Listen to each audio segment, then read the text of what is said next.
Bu sene Ayvalar'da çok meyve var.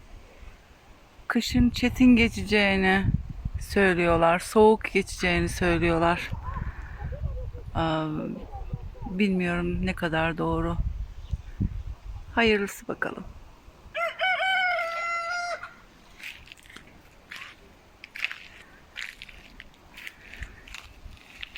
Şu güzelliğe bakın.